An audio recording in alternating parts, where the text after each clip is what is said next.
CNN published an article on their online front page attacking Laura Ingraham because she defends white supremacists and other extremists.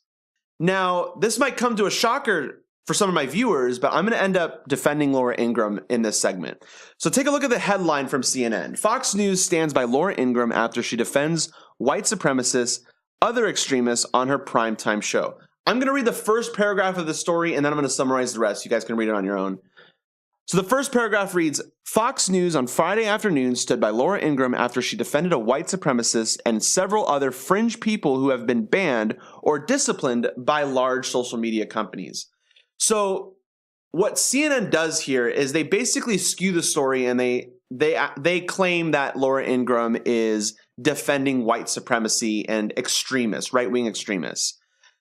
I do not view it that way, and neither does Laura Ingraham or Fox News. Laura Ingraham and Fox News, what they're basically claiming that they're doing is that they are defending those individuals, like extremists and white supremacists, at their right to speak on social media platforms.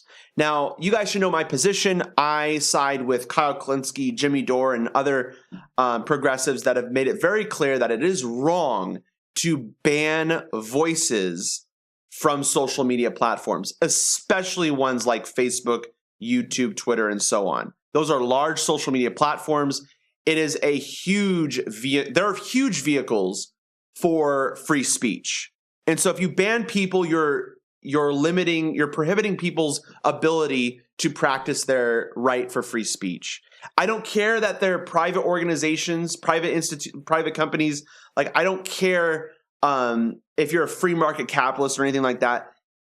I believe the government should regulate these companies and allow certain voices to be heard, including people like Alex Jones and Milo Yiannopoulos. These are pretty far right extremists to most of the population. Well, maybe not. I'm not sure. But it's not right. I don't agree with it. It's, in my view, it's a double standard in many ways. Regardless of if you support this, it's a double standard that you can run into many contradictions here. Now, let me go through what Laura Ingraham did. Laura Ingraham ran a segment, and this is during the time where she was talking about how Facebook failed to take down a video that was doctored to make Nancy Pelosi look like she was drunk or whatever. Now, I feel like Laura Ingraham was trying to say, like, hey, why is Facebook, why are you trying to get Facebook to crack down on videos when we have this overarching issue here where we're censoring all these prominent voices? Like, we shouldn't be censoring these people. And Laura Ingraham is completely correct in that sense. She's absolutely right. Now, whether or not she agrees with some of the opinions of these people, I'm not sure. I'm not completely sure, but I don't really care, because what her overarching message is 100% correct. Maybe you can dig through that segment and find something that she said that seems, racist or something like that. But in my view, the overarching message is very clear. These people should have a right to speak. And this article from CNN that you're looking at is basically an article where they just completely crap on Laura Ingraham, and they say, Laura Ingraham supports white supremacists. Laura Ingraham supports extremists. So equivalently, that's like going up to Kyle Klinsky or Jimmy Dore and saying, Kyle Klinsky wants Alex Jones to have a YouTube account. Kyle Klinsky's a right-winger. What? No, definitely not. That is incorrect logic. That's not how it works. So the way it works, guys, is you have to be principled. With every sort of policy position, you have to base your policy positions off of principles. And that's why I really like Kyle Klinsky. I recommend you guys subscribing to his YouTube channel for sure. Secular Talk.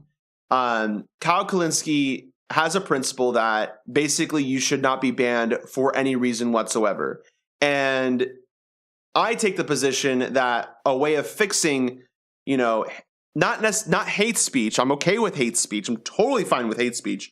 But if there's any threats made on social media, or someone's telling someone else that they need to kill themselves or something like that, something dangerous like that, those videos need to be taken down. And then you have to provide reasoning for why those videos were taken down.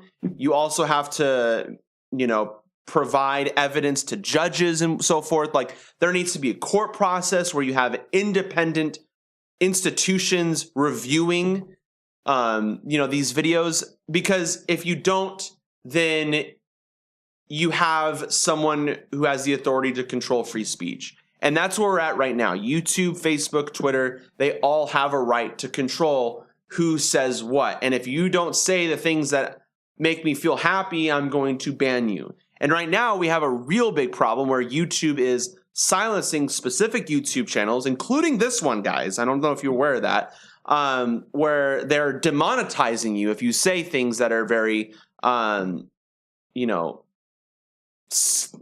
should say extremist. So for example, I did a video on Somalia.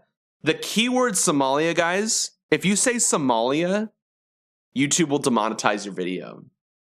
Ask them why. Just ask them why. Like, that's so unfair. I can't talk about the shadow war in Somalia that the US is currently engaged in, because YouTube finds that too extremist. We can't talk about it, But it's, the thing is, there are conspiracy theories out there that need to be heard, because sometimes extremists have a voice that's really interesting. And Joe Rogan did this segment where he talked about Alex Jones being banned, and he said early on in Alex Jones's careers with InfoWars, there were a couple conspiracy theories that got people really interested, and some of what he said, some of the things that he exposed was correct. That's why we need people like Alex Jones to an extent. Now, 99.99% of the things that Alex Jones has said is incorrect and wrong. And Kyle Kalinske has done plenty of videos, and I have done plenty of videos to attacking Alex Jones for the lies that he spews. And right now, we have Alex Jones 2.0, Rick Wiles. If you guys haven't seen my videos on him, he is absolutely nuts. This guy is going to also be banned on YouTube for sure pretty soon here, considering he is a total full-blown Nazi at this point. I'm not kidding about that. He's full-blown Nazi at this point. Now, I would argue that every once in a while, Rick Wiles will do a video on Iran that's really interesting, and they're predicting a lot of tensions between Iran and the U.S. They ran a bunch of videos before those tensions heated up relatively quickly. I would say those videos were productive to the political conversation out there. Banning Rick Wiles, banning Alex Jones, banning, any of these people, in my view, is an attack on free speech. And so for CNN to attack Laura Ingraham, in my view, is CNN's attempt at attacking free speech. And what really sucks about this story, guys, is that CNN, as many of you guys know, is a corporate media news outlet. Fox News is as well, but they're obviously right-wingers. They're not really corporatists. Well, they're corporatists, but they're more right-wing corporatists.